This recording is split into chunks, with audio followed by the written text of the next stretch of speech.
Bismillahirrahmanirrahim. Assalamualaikum warahmatullahi wabarakatuh. Bertemu kembali dengan saya Faiz Supardi dalam acara Speak Up Radar Majalengka.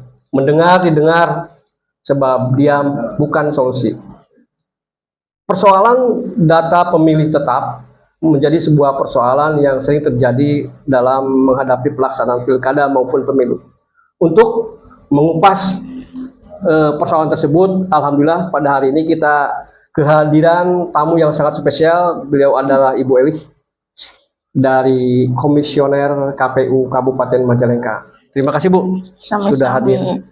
Nah, berbicara tentang DPT Bu, ini seolah-olah menjadi persoalan klasik Bu yang terjadi di hampir semua daerah, bukan hanya di Kabupaten Majalengka. Betul. Terutama ketika menjelang pelaksanaan pemilu maupun pilkada. Nah, pertanyaannya, bagaimana mekanisme verifikasi dan pemutahiran data sehingga DPT itu benar-benar mencerminkan jumlah pemilih yang memenuhi syarat?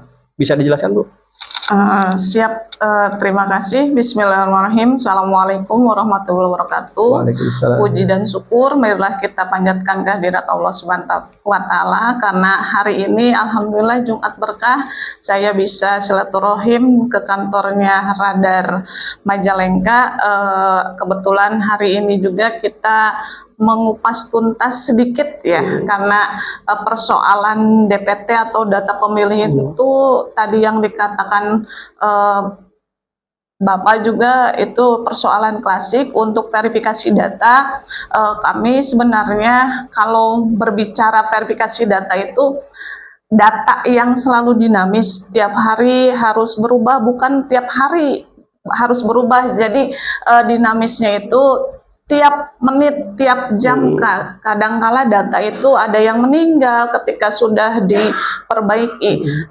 Kami berikhtiar dari KPU Majalengka itu sendiri memuhtahirkan dan sesuai dengan sebenarnya amanat di undang-undang pemilu, kemudian di PKPU. Kebetulan kalau perlu diketahui juga ya Pak, ketika tidak ada pemilu sebenarnya atau tidak ada kegiatan dalam tahapan, KPU itu sendiri terus melakukan pemutahiran data pemilih berkelanjutan.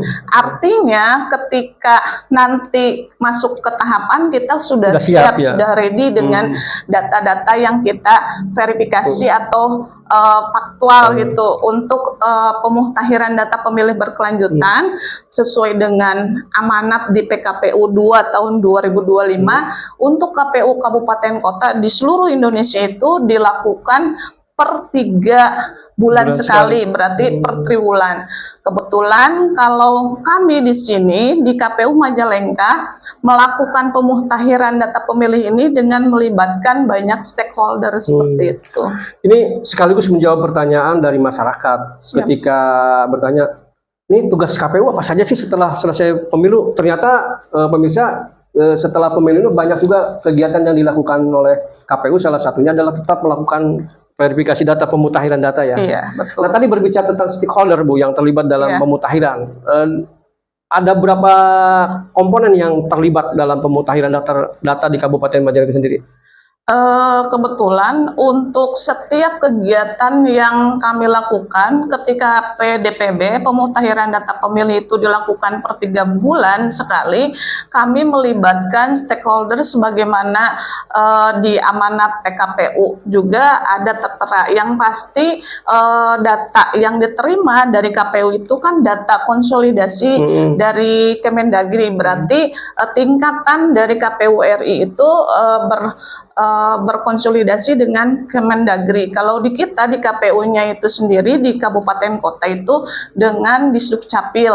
Jadi yang terlibat di pemutahiran data pemilih itu kami mengundang itu Disdukcapil, kemudian Kodim ya, Dandim gitu. Itu untuk mengetahui data yang pensiun ataupun yang beralih status dari TNI ke sipil ataupun sipil ke TNI, termasuk dengan Polres juga sama, dan itu juga pengadilan negeri juga adanya data yang nantinya mempunyai hak atau tidak, seperti itu tindak pidana. Kemudian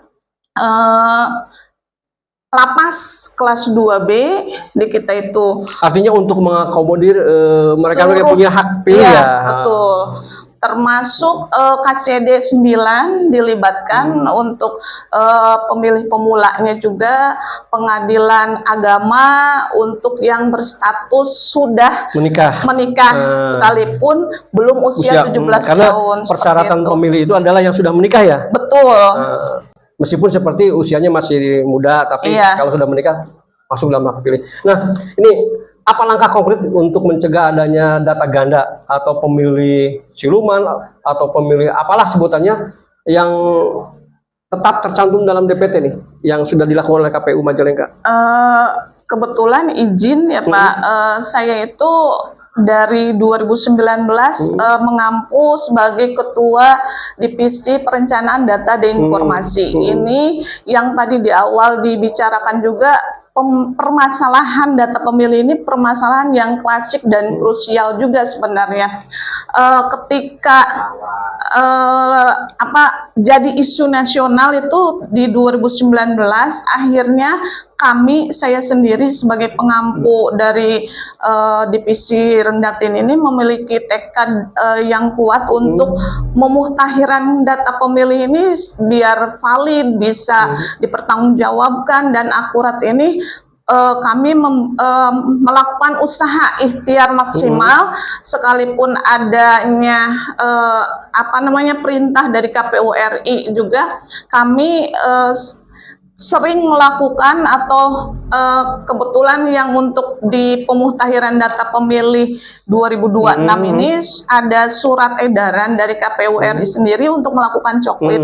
Dan ketika pemutahiran data pemilih di 2025 juga, kita itu sudah melakukan coklit, bukan coklit ketika di dalam tahapan, tapi ini coklit ketika di non tahapan, tapi dilakukan oleh kita sendiri secara KPU. berkala. Iya, iya. jadi kalau untuk pemutahiran data pemilih itu per 3 bulan diplenokan dengan mengundang stakeholder. Kalau untuk coklit sendiri, kita menunggu data yang dikonsolidasikan oleh Kemendagri melalui KPU RI. Artinya KPU terus melakukan upaya-upaya pemutahiran data lah melalui coklit tadi per 3 bulan ya. Betul. Oke. Selanjutnya gini Pak, sejauh mana nih, seberapa sinkron data DPT dengan data kependudukan di Kabupaten Majalengka per hari ini? Oh, kalau untuk sinkronisasi kebetulan kami sudah sinergi dengan Disduk Capil sendiri. Ini yang kalau kata saya memberikan apresiasi, alhamdulillah bagus. Responnya juga baik ketika kita diturunkan data konsolidasi dari Kemendagri melalui KPU RI melalui KPU Provinsi, kemudian KPU Provinsi melalui KPU Kabupaten Kota. Itu kami menerima data tersebut, kemudian langsung disinkronisasikan adu data atau disondingkan. Sanding data dengan data Disduk Capil dan data dari KPU. Ketika ditemukan, ketika ada data yang disandingkannya tersebut belum akurat, kita meminta misalkan elemen datanya seperti itu untuk koreksi, untuk perbaikan. Termasuk mungkin sesama penyelenggara Bawaslu juga melakukan hal yang sama seperti itu sebagai pengawasan terhadap keberlanjutan pemutahiran data pemilih ini. Tadi berbicara pengawasan yang Ibu sebutkan, sejauh mana sih KPU Kabupaten Majalengka sendiri membuka akses data DPT kepada publik untuk bisa diuji atau diawasi? Kalau untuk melakukan pengawasan tersebut, kami karena ada layanan juga, dan itu sebenarnya semua masyarakat yang mempunyai hak pilih itu bisa melihat apakah kita sudah tercantum atau belum. Itu ada di line-nya atau KPU. Artinya bisa diakses ya? Iya, bisa. Jadi tidak ada yang namanya data yang disembunyikan, terkecuali mungkin elemen data yang dikecualikan seperti itu. Baik Bu, artinya data-data tersebut sebenarnya bisa diakses oleh masyarakat Betul. dengan mengunjungi webnya KPU. Nah, bagaimana menjamin kelompok rentan, termasuk penyandang disabilitas, masyarakat adat, warga binaan, serta tadi Gen Z, gimana nih?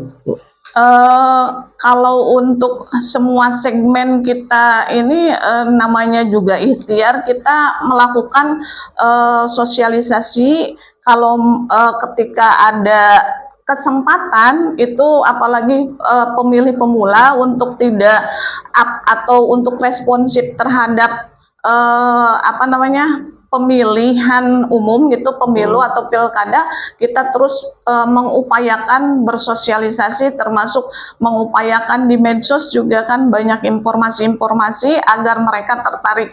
Termasuk kalau ke penyandang disabilitas, kita itu saya sendiri sering berkunjung ke. Artinya terus melakukan sosialisasi dan pendekatan ya? Iya, seperti itu. Terus ada data yang mungkin tentang hal-hal yang bisa dijelaskan Bu untuk masyarakat terkait dengan data Gen Z atau data DPT.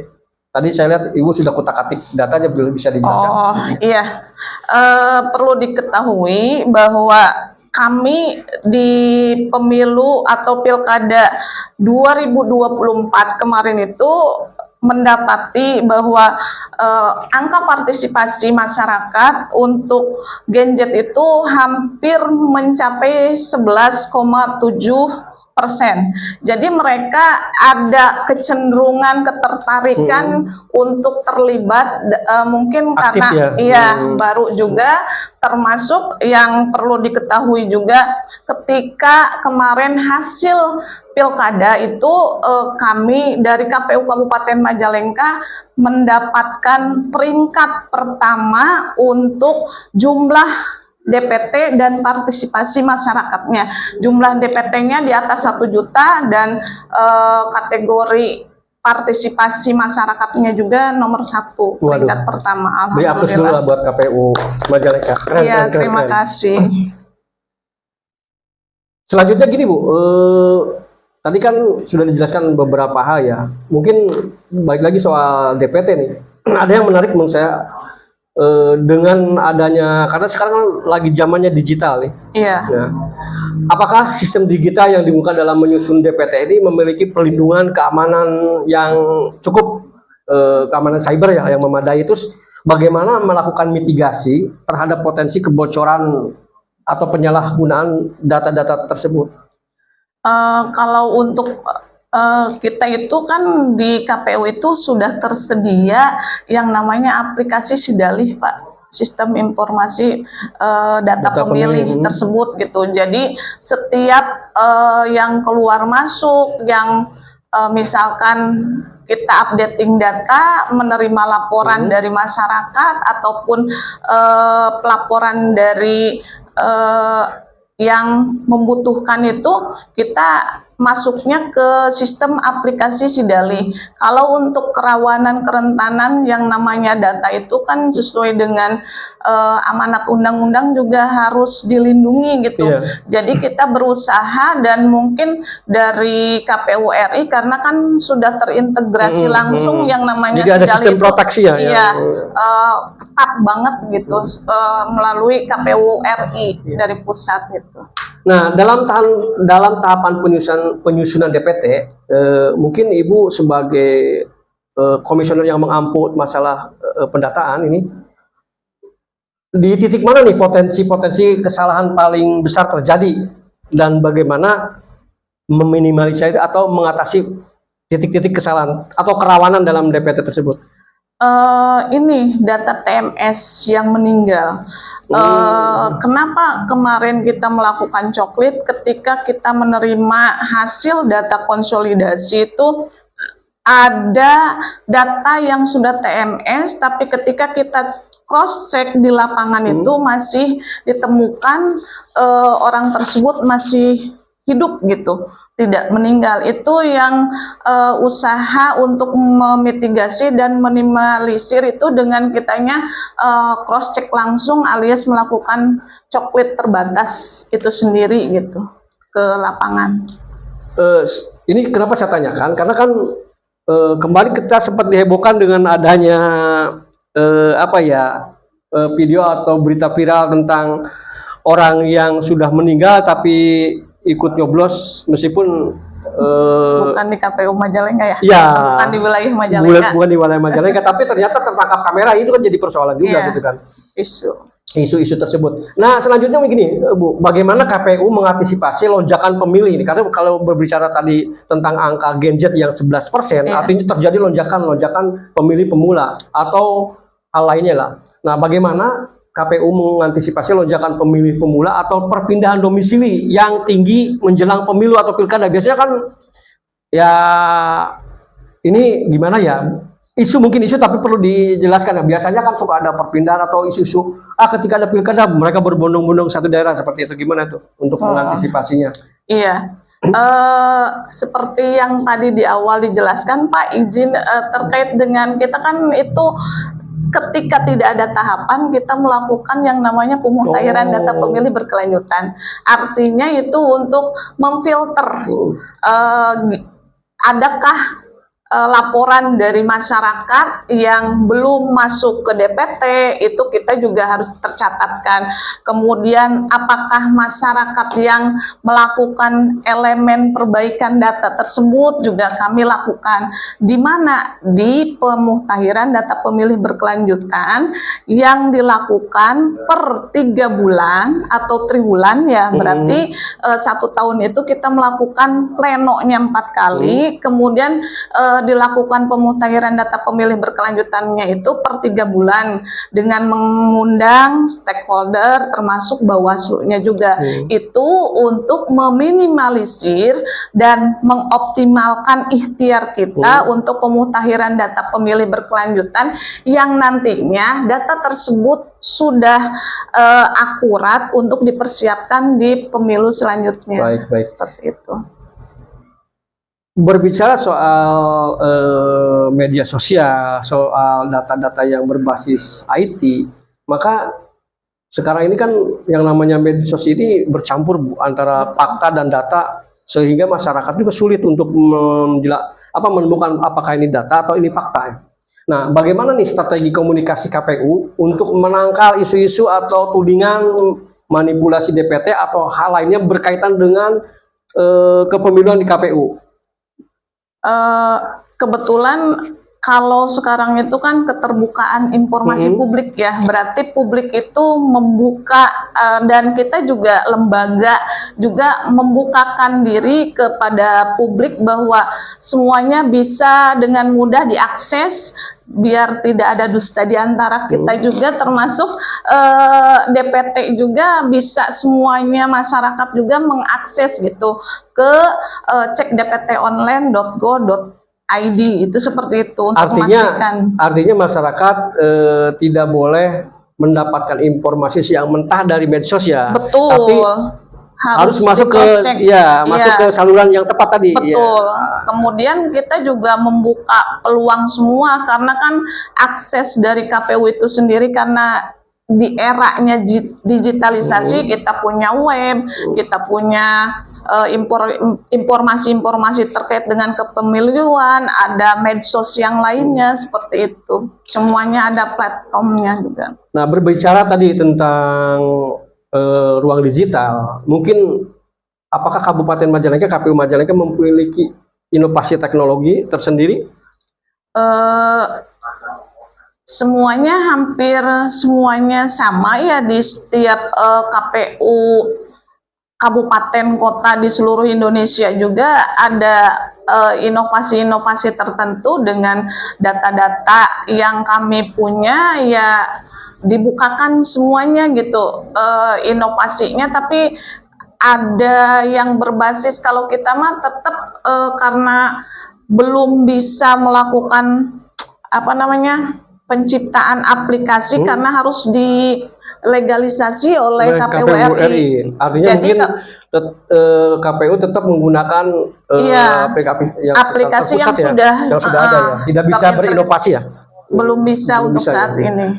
Terus bagaimana nih jika masyarakat menemukan ketidaksesuaian data Bu? Berapa lama rata-rata waktu yang dibutuhkan untuk melakukan perbaikan?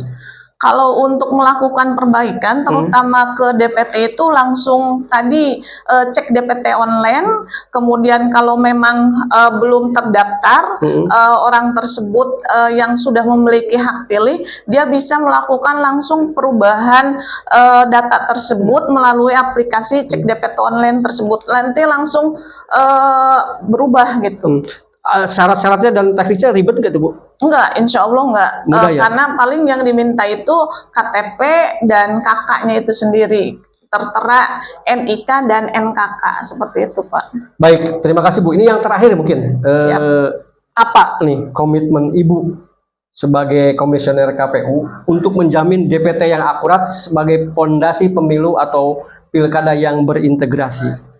Iya, karena DPT itu sendiri awal mula kehidupan untuk berdemokrasi, membuka peluang hak suara, harus memfasilitasi pemilih haknya agar tidak dicabut atau tidak terlayani. Jadi kita memastikan bahwa seluruh warga masyarakat Majalengka itu untuk mempunyai hak pilih dengan meminimalisir kesalahan yang ada di pemutahiran data pemilih dengan kelapangan itu coklit juga jadi peran utama yang kita lakukan. Nanti kan itu di non tahapan, tapi setelah tahapan juga kan ada pantarlih yang itu juga memastikan coklit kembali. Ini usaha-usaha termasuk membangun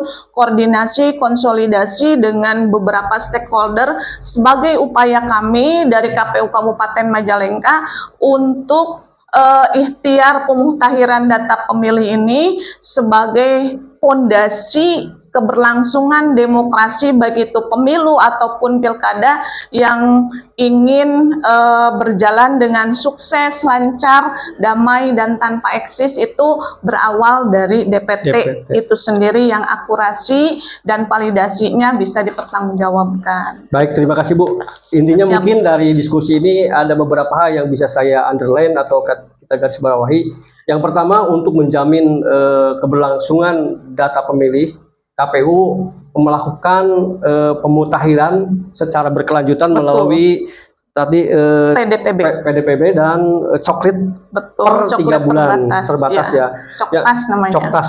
Selanjutnya untuk mensinkronkan data antara data yang dimiliki oleh pemerintah dengan KPU dengan melibatkan 18 stakeholder, 16 stakeholder di Kabupaten Majalengka, termasuk dengan pihak kepolisian, Kodim, Kejaksaan, pihak lapas, dan tentunya Disduk Capil itu sendiri. Karena yang namanya masyarakat itu selalu dinamis bergerak, tidak diam di satu tempat. Baik, sahabat-sahabat Radar Majalengka, mungkin sebenarnya banyak sekali yang ingin saya gali, cuman karena waktu juga yang harus memutuskan hubungan kita. Tapi insya Allah di lain waktu kita akan terus berkomunikasi Bu. Ya siap, terima kasih Pak. Speak Up Radar Majalengka, mendengar, didengar, sebab diam bukan solusi. Kita ketemu lagi dalam episode selanjutnya. Bila topik walhidayah, wassalamualaikum warahmatullahi wabarakatuh. Waalaikumsalam warahmatullahi wabarakatuh. Terima kasih Pak. Sami-sami. Hatur nuhun Bu. Sami-sami.